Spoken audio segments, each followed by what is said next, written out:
बिस्मिल्लाहिर्रहमानिर्रहीम, अस्सलाम वालेकुम, नमस्कार, सत श्री अकाल एंड गुड इवनिंग। दोस्तों, कैसे हैं आप? आई डू होप आप सब अच्छे होंगे जी। आज जो है रवांडा की ऐसी कोई गल नहीं करनी। पिछले 2-3 दिन से जो है रवांडा रवांडा रवांडा, इसके अलावा कोई और बात ही नहीं। वो इतनी बड़ी रवांडा जड़ा ना कर करके असाइलम और रवांडा के रात सुते पे हैं। जड़ा ना मैनू लगता मैं रवांडा के जंगलों च फिर रहा, मैं रवांडा के जड़ा ना बैठा चाह पी रहा। आज जो है रवांडा से हट के आज हम बात करेंगे ब्याह के ऊपर, शादी के ऊपर, स्पाउस वीज़ा पे, पार्टनर वीज़ा पे। आज थोड़ा सा माहौल को चेंज करते हैं और कोई अच्छियां अच्छियां गल्लां, चंगियां चंगियां गल्लां जड़ियां ने जी वो करने हैं। आज का टॉपिक है जी UK family visa financial requirement जो है। उस पर तो कई मरतबा पहले भी बात की है कि जब आप शादी का स्पाउस का वीज़ा जब आप अप्लाई करना चाहते हैं तो आपका फाइनेंशियल थ्रेशोल्ड क्या होना चाहिए। और लेकिन आज इसी टॉपिक को थोड़ा सा अदर वे राउंड जो है उसको देखते हैं कि अगर आप स्टेट बेनिफिट्स पे हैं या आप उसके इंटाइटलमेंट है आपकी बेनिफिट्स की, तो क्या आप एग्जेम्प्टेड हैं, देन आपको जो है वो इसका जो थ्रेशोल्ड है वो नहीं दिखाना पड़ता। और कौन सी ऐसी सिचुएशंस हैं जहां पे आप ऐसी सिचुएशन में अपने हस्बैंड को या अपनी वाइफ को यूके में बुलवा सकते हैं क्योंकि आपके पास 29,000 पाउंड्स नहीं है जी। इसके ऊपर मैं कोशिश करूंगा कि आपको इंफॉर्मेशन जो है वो दे सकूं। इस not a legal advice session, by law हमें अलाउ नहीं होता कि हम यहाँ पे बैठ के आपको लीगल एडवाइस दे सकें। इसीलिए लीगल एडवाइस के लिए द ओनली ऑप्शन इज कि आप चाहे पाकिस्तान से हैं या यूके के अंदर से हैं या इंडिया से हैं या दुनिया के किसी भी कोने से हैं, आप अपॉइंटमेंट बुक कीजिए, अपनी फीस जो है वो पे कीजिए और उसके बाद है अपनी लीगल एडवाइस लीजिए। और आज का जो टॉपिक है इसके ऊपर बात करने से पहले ये आपसे हाथ जोड़ के रिक्वेस्ट है, खासकर पाकिस्तानियों से जो पाकिस्तान के अंदर से जो है डायरेक्ट व्हाट्सएप के ऊपर कॉल करते हैं जिमें मैं उन्होंने फुफी का पुत्र हाँ। देखिए, बी मेच्योर। पाकिस्तान जो है दुनिया की एटमी ताकत है और 7वीं बड़ी दुनिया की ताकत है। कम से कम जो है थोड़ी जी जड़ी है ना जी वो मेच्योरिटी का इजहार किया करें। की करना है जी, आलू गोभी खा खा के सवेरे 6-6 नान खा खा के मत्ता वजियां ने, ठीक है जी, कोई समझ तो बाहर होंदा है। रात के 1:30 बजे जड़ा है यूके दे विच किहड़ा यूके च ते रात के 1:30 बजे अपनी बीवी नूं नहीं बंदा रात नूं जगा सकदा। वो उठ के तुहाडे मूंह दे उत्ते ठंडा पानी मारेगी जाके कि यह की कर रहे।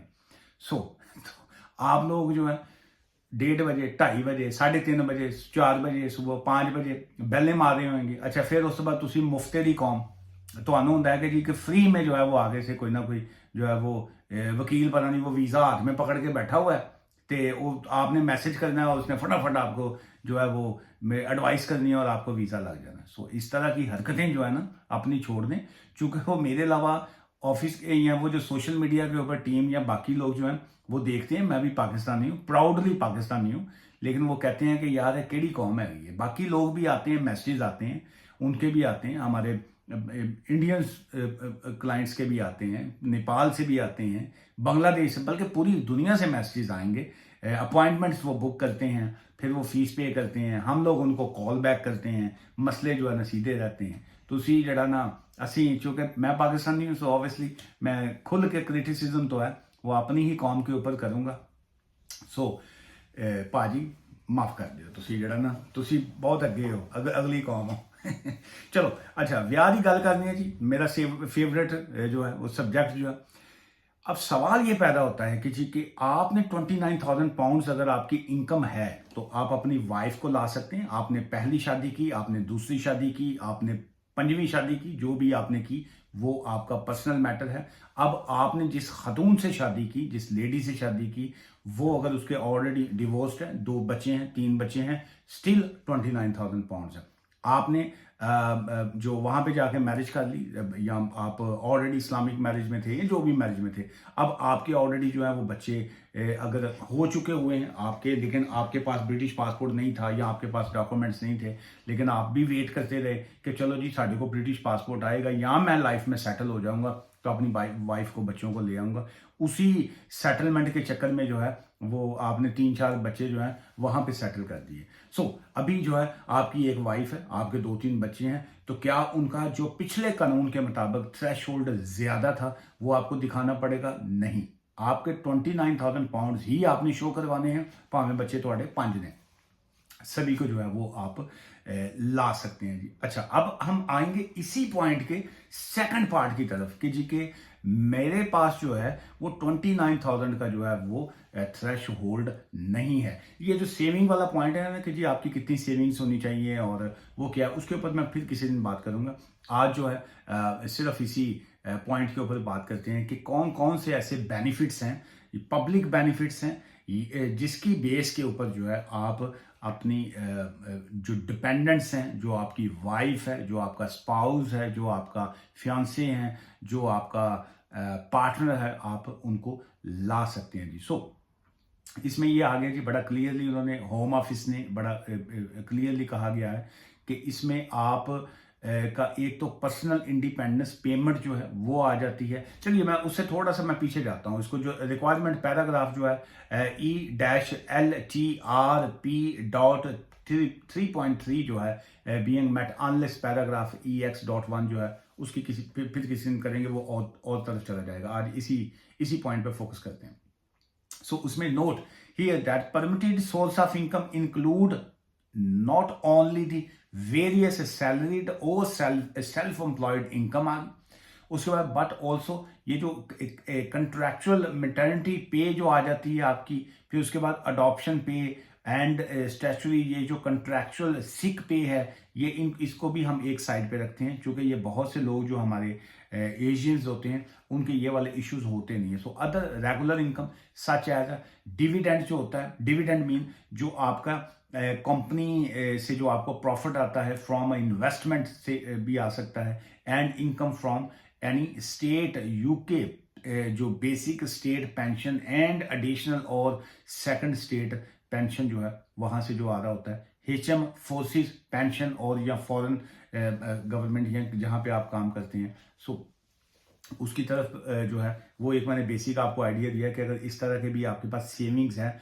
तो तब भी आप जो है वो जो अपना इस तरह का जो स्पाउस वीजा है उसको आप अप्लाई कर सकते हैं जी। सो विच बेनिफिट्स और entitlement can be used by a sponsor to meet the financial requirement. Actually आज का ये जो टॉपिक है उसी पे अगर हम थोड़ा सा और इसको डिटेल्स में जाएंगे तो फिर ये जैसे आपको जैसे मैंने बता दिया, पिप का बता दिया, पर्सनल इंडिपेंडेंस बता दी, आपको डिसेबिलिटी लिविंग अलाउंस जो है वो आपका बता दिए। फिर उसके बाद इसके साथ साथ जेन में रखिएगा मेंटेन एंड अकोमोडेट जो है फैमिली अकोमोडेशन जो होती है वो मस्ट होती है, वो आपने किसी ना किसी कंडीशन पे जो है उनको दिखाना पड़ता है। अगर आपकी जाती है, अगर आपकी काउंसिल की है, या आपने किसी ने आपको जो है वो दी हुई है तो उसकी भी आ जाती है। इसकी मैं जल्दी से लिस्ट पढ़ दूं क्योंकि वीडियो लंबी हो जाए तो आप लोग जो है वो सोना शुरू कर देते हैं। सोना गोल्ड वाला नहीं, स्लीप वाला जो है।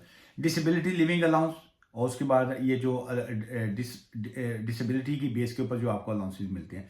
अगर आप किसी इंडस्ट्री में काम कर रहे थे तो इंडस्ट्री इंजरी वहां से आपको होगी, इंडस्ट्रियल इंजरी जिसको कहेंगे, वो आपको अगर अलाउंसेस जो है वो मिल रहे हैं। अटेंडेंस अलाउंस अगर आप ले रहे हैं, अटेंडेंस अलाउंस क्या है ये अब आपको बेहतर पता है कि क्या है, किस हवाले से आप किसकी अटेंडेंस जो है वो कर रहे हैं। वो केयर अलाउंस जो है, अगर कोई अपने बच्चे की चाहे कर रहे हैं, अपनी किसी फैमिली मेंबर की अगर आप केयर कर रहे हैं, या बाहर किसी आउटसाइडर की कर रहे हैं बट आप केयर अलाउंस ले रहे हैं। फिर उसके बाद आपका आ गया ऑब्वियसली पिप का मैंने आपको बता दिया, पर्सनल इंडिपेंडेंस पेमेंट जो है। फिर उसके बाद आपका आ गया अगर आप पुलिस डिपार्टमेंट में काम करते थे और वहां पे आपको इंजरी मिली और उसके बाद आपको वहां से पेंशन आ रही है।